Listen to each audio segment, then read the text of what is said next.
How many tires will you change on your dirt car throughout your racing career? I know the exact answer. That answer is a whole bunch. One way to save money is to do those changes yourself. Will one of these cheap little tire machines do it? Let's see. Let's talk about it a little bit first. So here's the basic structure of the little machine. This right here is your bead breaker.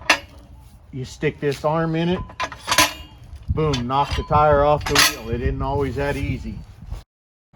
As you can see on the back of this, when I flip it over, it takes a little work. You got to edge around that thing a little at a time, and it makes it a little tough because I have that wheel disc on the front, but it still works. It gets it done, and you don't have to go pay anybody to do it.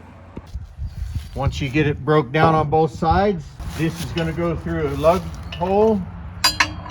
That goes on and holds your wheel down. We're going to grab our wheel, secure it down, grab the bar, and just lever both tire beads right off the wheel. You know, you can buy this thing for easily under $100 at discount tool places, online, wherever.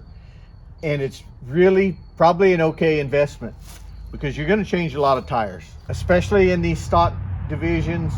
You're changing wheel offsets and tire sizes. You're changing a lot of tires. All in all, it's a pretty decent piece. If I had one thing to say, I'm betting this right here is the weak part. It just feels like it flexes quite a bit when you have this bar in here and you're pushing down. But I think as long as you work at it in little increments, this thing will probably last you a long time and save you a lot of money. This one's all black because the tire's rubbed against it. If you like these wheel discs, get a hold of the infield tractor tire.